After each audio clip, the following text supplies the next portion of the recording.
like out there. You just want people to do better.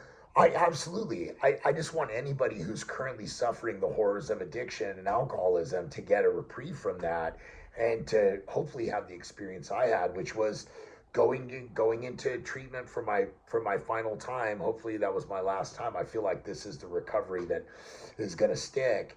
And I just did what I was fucking told, man. Right. And there were some of those like Sinanani games and groups, but for the most part, I was surrounded by a bunch of people who were on the same path as I was, that loved me and cared about me and just wanted me to do better and feel better. And like I said, team of people, medical professionals, acupuncture, breath work, therapy, all that stuff. I needed all that, man. I was really, really, a mess. You still go To therapy? to therapy meetings? What do you do? I still go to meetings. How often do you go?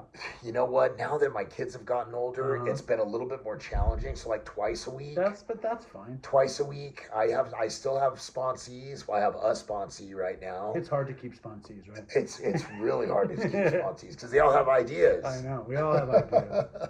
Now, you said some of the crazy ways you use drugs. Now, before you go, I want to go down a little list. What do you think when you think of the crazy ways you did drugs, what's the first thing that pops into your head? Okay. So one of the crazier stories that I have about using drugs goes back to like that when I had like money coming in from that previous year I was employed, right? So the unemployment checks coming in, and then I had this a W-2 showing that I made a bunch of money. And like any good dope fiend, I ran down to H&R Block to do the rapid refund, right? Yeah.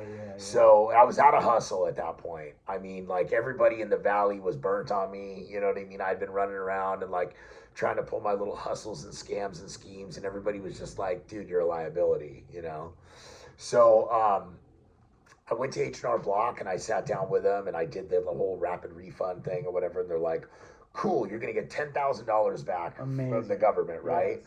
Here's the rapid rewards card.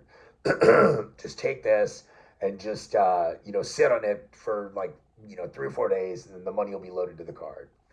So I like I said, I was burnt out in LA. Not rapid enough. Yeah, not rapid enough. Exactly. So I couldn't really hang out anywhere in LA. Like nobody was trying to like float my boat. Even if I had the money come in, like everyone's like, fuck you, we've heard it before. So like every big bad gangster, I went to my mommy's house, you know what I mean? Sure. And curled up on the couch and waiting for this to happen. My mom was my champion my entire life, who, backed me up, helped me out of so many situations. And I was so happy that she was able to be here while I started my family and really turned my life over.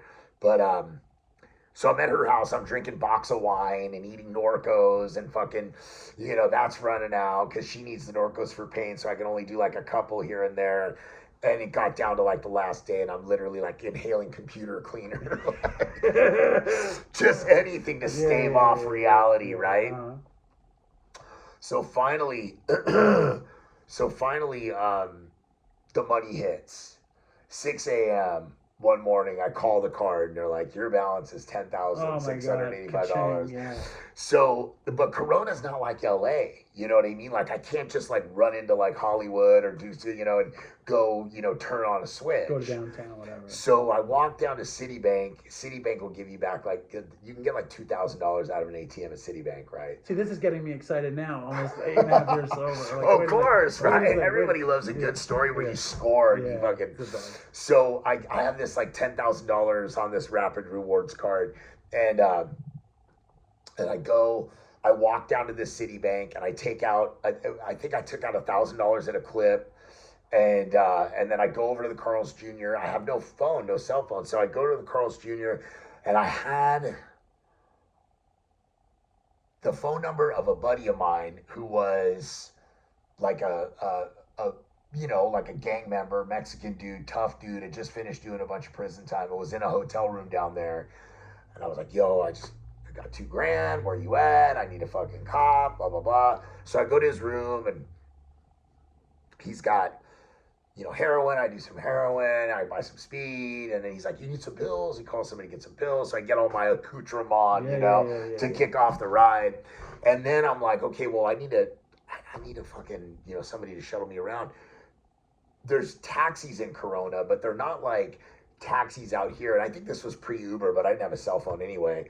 There's like 5 taxis in the city at this time, and they're all kind of like leased by like people that keep them at their houses. Right. And they're probably like, it would be in like some northeastern village town or something, And so I call this cab company. They send this guy over, and he's clearly like a dude who used to fuck around, right. but it kind of like turned his life around and at least was doing this now, right? He knew what he was looking at. He knew what he was looking at when he picked me up. Yeah. That's a perfect way of saying it. And he's like, what's up, man? He was cool. Yeah. So he takes me. It's like the story in the Big Book where I found a driver and I started driving. Isn't there like that story where the dude,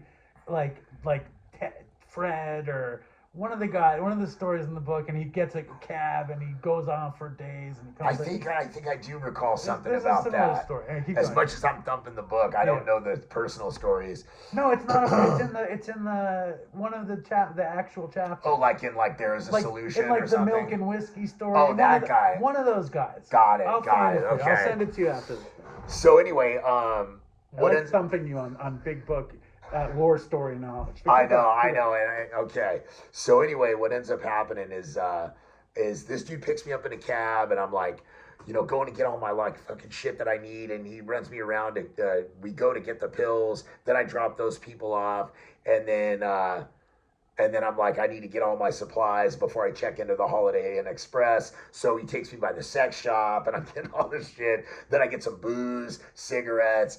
And he drops me off at the hotel, and he's like, hey, all right, man, listen, here's my direct number. If you need anything, just hit me up, and I got you or whatever, right? So now all my fucking homies from town find out where I am, and they're coming and bopping around, and people are bringing me shit to trade for drug, and now I got the sack, and I'm like, that's all entertainment to me at this point. So people are coming over with big buck knives, wanting to buy $10 worth of shit and trade me this and that. I'm just laughing. It's like the ultimate junkie swap meet. Totally, which is all part of the entertainment, right? So I'm doing all that song and dance or whatever, and then later that night I need a ride to go to the other side of town to get into something or whatever, and I call back the number, and his wife answers. She's like, oh, yeah, Randy told me you'd be calling or whatever, oh, where you at? You're at the hotel? Okay, cool, I'll come pick you up. So I needed to go to Riverside at this point, so she comes, and she's, down to party. Oh, God, Randy's wife is down to party. Oh, so no. She comes, I don't think she came up to the room at that point. She took me to Riverside. Then we stopped somewhere else on the way back from Riverside. Then we got high. Then we got back to the hotel. Oh, God. Then we got high again. And then by 2 mornings later, Randy's calling. Where's my wife? He might have been. I wasn't paying attention. But she's just on a mission with me for 3 days. The whole thing kind of comes to a head. It's horrible. We're in a Norm's in Riverside, and her thing was heroin. It wasn't so much speed. So she just kept doing, and I think in the end she stole my heroin too. Hopefully. And she's sitting in a booth, and I ordered food, and I'm still kind of whacked out, and I'm eating, but I'm all animated in this Norm's, and it's super early, and she's passed out in her food. And the guy's like, hey man, you need to wake her up. She can't be in here passed out on the table. So I scoot over on her side and kind of prop her up to try to finish eating and get through this. In my mind, I think I'm pulling it off. Of course, or something. It's Weekend at Bernie's with her. Total Weekend at Bernie's move. And we get back in the car. Now I'm driving the cab. She's out in the back. She's out. She's totally out. We get back to the hotel. She kind of comes to, that's when I think she ran off with my heroin. She jumps in the cab, takes off. And then the homies come back over. So I got a couple of these dudes that have been to prison and shit are in there in the room. And we're kind of just partying, hanging out, doing whatever drug addicts do. And all of a sudden the phone rings.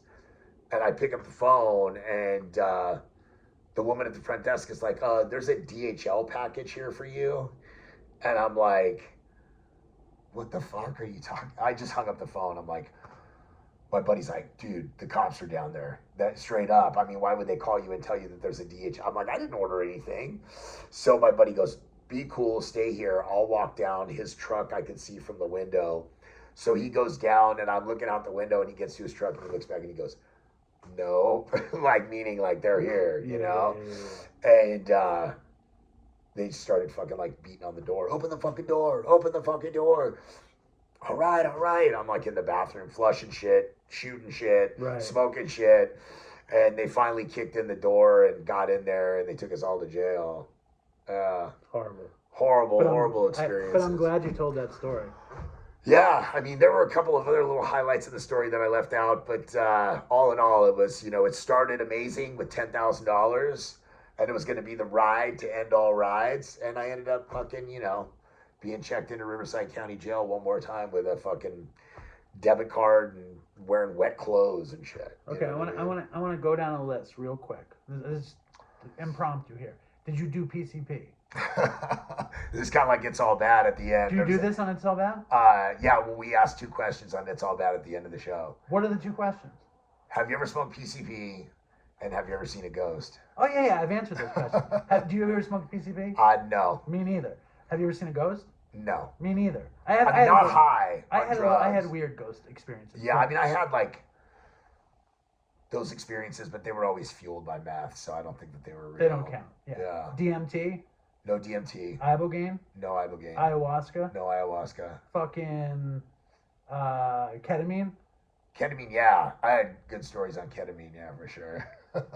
GHB? GHB. Love me some GHB. See, I never did GHB, PCP, or ayahuasca. I did Ibogaine. I did DMT. Yeah. I feel like now that we're talking about PCP, I feel like I might have taken a hit somewhere along the way, but knew really early on it wasn't for me. I grew up in a neighborhood with like a lot of Latino kind of gang culture, and like those cats would really smoke PCP. Yeah. And they would be dangerous. Oh, yeah. They would be fucking dangerous or just like whacked out. And I just knew from an early age, like, I never like really liked the feeling of being out of control like that. I think I would have really liked it. There was just something. There was something in me that I got offered it way too young. Yeah. I was scared of it. I was scared of it because of Trading Places.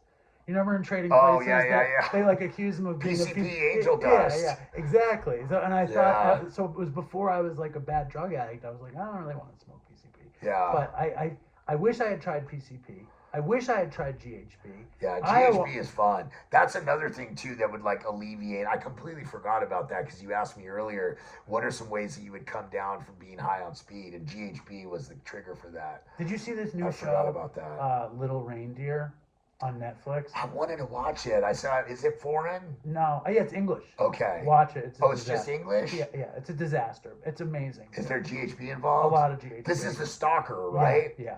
I saw the trailer. It looked good. Watch it with your wife.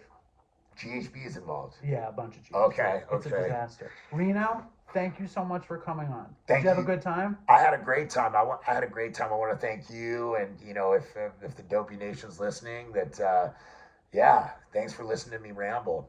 Well, you're a good rambler. Check out Reno on It's All Bad, one of our chief competitors. and Reno, dude, I'm so glad you came over. I had such a good time. Absolutely. The It's All Bad family sends its love to the Dopey family. Right back at you. 100%. Right on, brother. Killer. Cool. Right Thanks, on. Man. Thank you. I'm sorry it got so late. No, it's cool. It's cool.